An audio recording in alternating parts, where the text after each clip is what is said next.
difficult when when you feel like you're, I don't want to say more knowledgeable, you just understand what you're going through more than what most doctors would. You just Well, the understand what, doctors haven't had the brain injury, so yeah, they don't know. you understand what your body's going through is what it is. And the Yeah. doctors may not, you can voice it is what it boils down to. And when you have that ability, that's unique.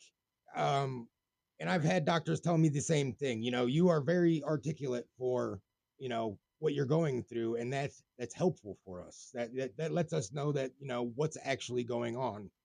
So, you have that benefit. That is something that I think that me and you have talked about it. I think the poetry, I think, comes in handy for sure. You're a dope poet, by the way. Thank you very much. And I'm going to tell you right now, I don't hand that compliment out lightly. Okay. Thank A you. little something you don't know about me, brother, is I'm a community leader here in Phoenix. I hosted an open mic for 7 years. It went on for almost 15.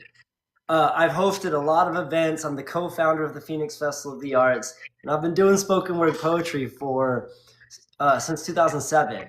So I've seen a lot of poetry, bro. I've heard a lot of poetry, man, from reader poetry to performance poetry, and you're a dope poet. Well, thank you. I greatly appreciate that. I've put a lot of effort into it, and if I'm honest, I think to a degree, going through this kind of, it, I know it may sound strange, but after my TBI, your brain kind of gets rewired in a sense. Definitely. And you know that. I think to some degree it kind of may have heightened my creativity to some degree. I wrote before, but it definitely was something that it just flowed a little bit more after my TBI.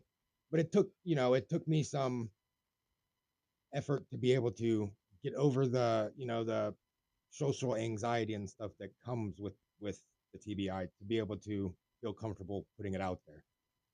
It, I'm gonna tell you, what we're doing right now with a brain injury. Yeah, If anybody has a brain injury, yeah, really understands um, how hard it is right, for us to do this. right, Because what a lot of people don't understand is we want to hide, guys. yeah, We got symptoms and impairments that we are used to you not understanding because it is illogical and irrational. And we're tired of being judged and condemned. And we're tired of being misunderstood. And we 100. don't feel a strong sense of belongingness in this world.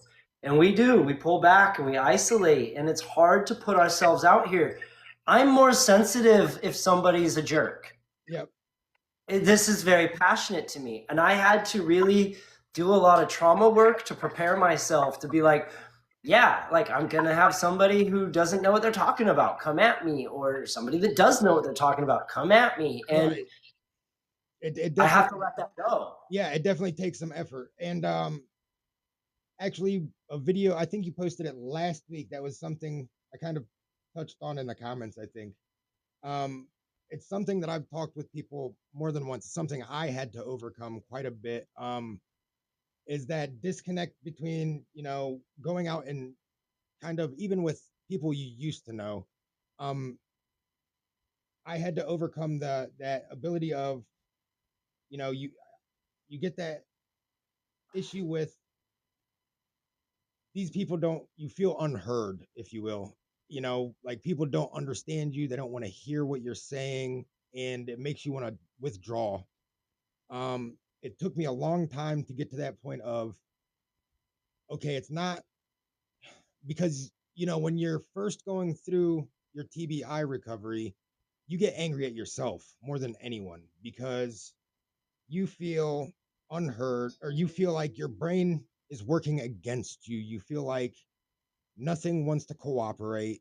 Your memory doesn't work quite right. Your learning doesn't work quite right.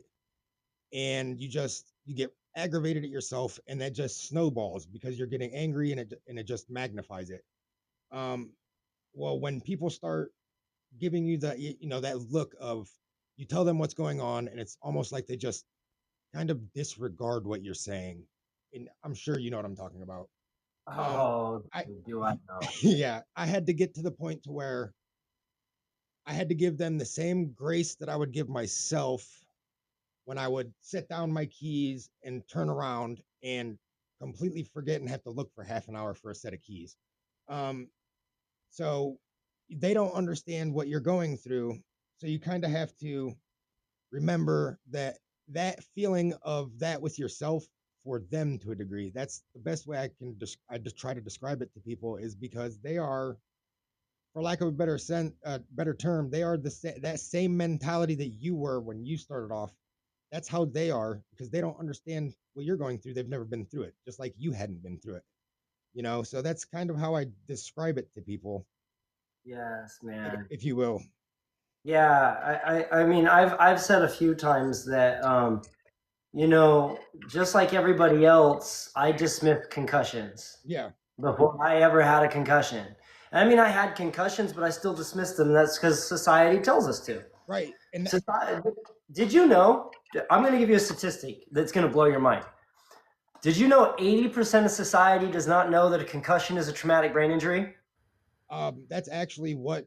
So that's what I was diagnosed with, post concussion syndrome. And Yeah, it wasn't even diagnosable until about 6, 7 years ago. So yeah, it's a wild statistic. 70% or 80%. 80% of people don't understand that a concussion is brain damage. It's brain damage. They're just like, oh, you got a concussion playing football. Yeah. Oh, you got a concussion wrestling or Yep. rugby or cheerleading. Ha ha! Just get back at it. Yep. And a percentage of those turn into what I have, which is persistent post concussion syndrome, which doesn't go away. After, Mine's lifelong. yeah. So after a certain time period, if the symptoms don't if the symptoms persist, it's you're stuck with, not stuck with it, but your brain will heal to a certain extent, is what it boils down to.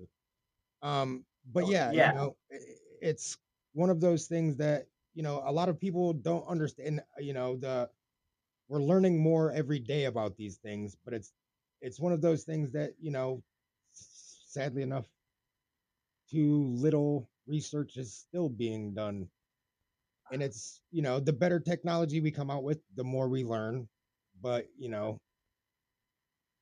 sadly, that's why I'm speaking, dude. yeah. And That's why I'm speaking.